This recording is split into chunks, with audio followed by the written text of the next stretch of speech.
శ్రీ గురుభ్యో నమ. శ్రీ మహాగణాధిపతయే నమ. ఇక చివరిది మీనరాశి.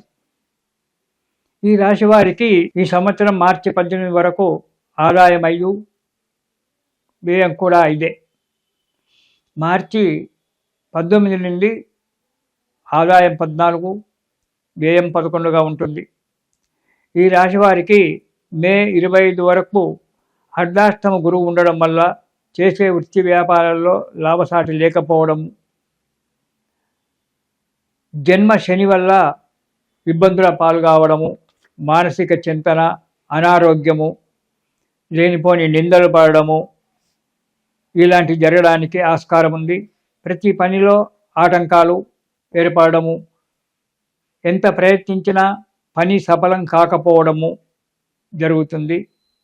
సదా విచారము, దానివల్ల ఎప్పుడు మానసికమైన విచారణతో ఉండడము, ధన నష్టం కావడము లేదా మోసపోవడము ఇలాంటివి జరగడానికి ఆస్కారం ఉంది. కాబట్టి చాలా జాగ్రత్తగా ఉండడం చాలా మంచిది.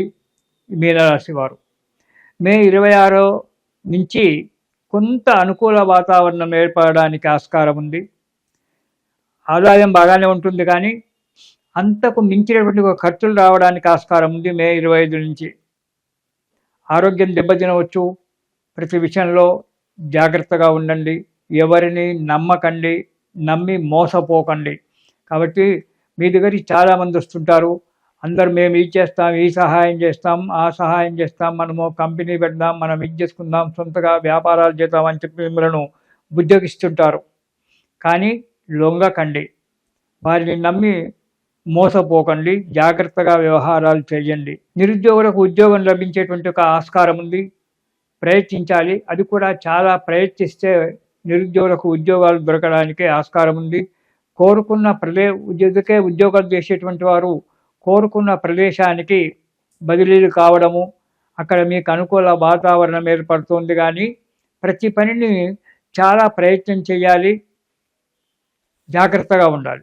భార్య లేక తల్లి వారి మాటలు వినడం వల్ల ఒక స్త్రీ మాటలు అంటే భార్య కావచ్చు, తల్లి కావచ్చు, వారి సలహాలు తీసుకోవడం వల్ల మీ జీవితంలో కొద్దిగా అడుగు ముందుకు పడి ఆదాయం కొంత పెరగడానికి ఆస్కారం ఉంది. కాబట్టి ఆ స్త్రీలు ఎవరంటే ఇటు భార్యనే కావచ్చు, తల్లి కావచ్చు, వదినే, అలాంటి మీకు మేలు చేసేటువంటి వాళ్ళు ఎవరైనా కావచ్చు, వాళ్ళ వల్ల ఆ స్త్రీ వల్ల మీకు కొద్దిగా అడుగు ముందుకు పడుతుంది.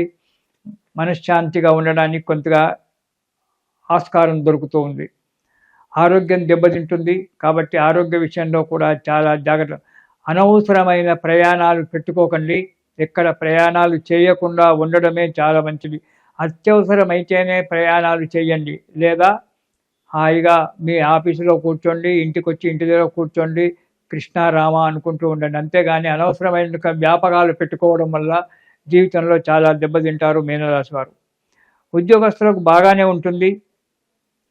ఉన్నతి జరగడానికి కూడా ఆస్కారం ఉంది. ఉన్నతి కూడా జరుగుతూ ఉంటుంది. కానీ కొన్ని అనుకోని సమస్యలు మీద వచ్చి పడుతుంటాయి. వాటిని తట్టుకోవడానికి రెడీగా ఉండండి. నిరుద్యోగులకు ఉద్యోగం లభించేటువంటి ఒక ఆస్కారం ఉంది. ప్రయత్నించాలి. అది కూడా చాలా ప్రయత్నిస్తే నిరుద్యోగులకు ఉద్యోగాలు దొరకడానికి ఆస్కారం ఉంది. కోరుకున్న ఉద్యోగాలు చేసేటువంటి వారు కోరుకున్న ప్రదేశానికి బదిలీలు కావడము, అక్కడ మీకు అనుకూల వాతావరణం ఏర్పడుతుంది. కానీ ప్రతి పనిని చాలా ప్రయత్నం చేయాలి, జాగ్రత్తగా ఉండాలి. ఇక విద్యార్థులకు శ్రద్ధ తగ్గిపోతుంది, కోపం పెరిగిపోతుంది, అశ్రద్ధ పెరిగిపోతుంది. లేనిపోని ఎదురు మాటలు మాట్లాడడము, వాళ్ళు బాధపడము, ఎదుటి వ్యక్తిని బాధ పెట్టడము, చెడు సహవాసాలు చేయడము, దుర్మార్గుల చేత సహవాసాలు చేసి జీవితాన్ని పాడు చేసుకోవడము, చదవకపోవడము చేస్తారు.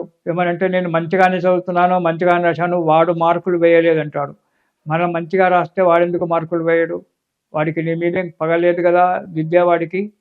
మనం సరిగ్గా రాయక ఎదుటి వ్యక్తి మీద తప్పులు పెట్టడము, నీవు ఒకరిని కొట్టి వాడు నన్ను కొట్టాడని చెప్పుకోవడము, ఇలాంటివన్నీ కూడా జరుగుతూ ఉంటాయి. కాబట్టి జాగ్రత్తగా విద్యార్థులుండి శ్రద్ధతో చదువు యందు శ్రద్ధ పెట్టండి. మీ జీవితాలను ఉన్నత దిశకు ప్రయాణం చేయించండి.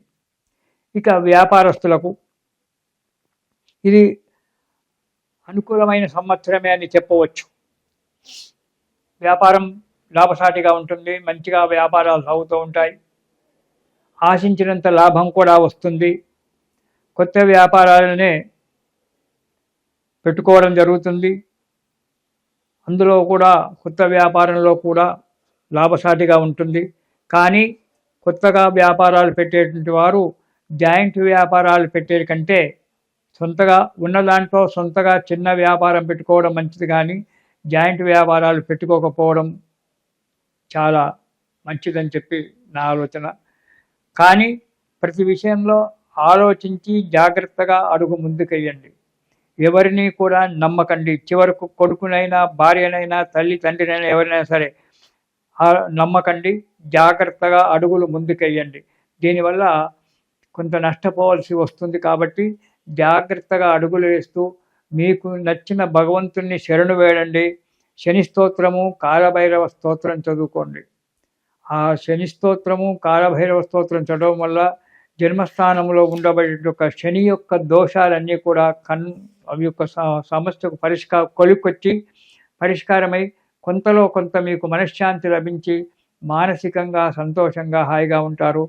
కాలభైరవ స్తోత్రము శని స్తోత్రం చదవండి. తిరిగి మనము 2027 జనవరిలో కలుసుకుందాము. అంతవరకు శుభం. స్వస్తి సర్వేషాం సమస్త సన్మంగళాని భవంతు.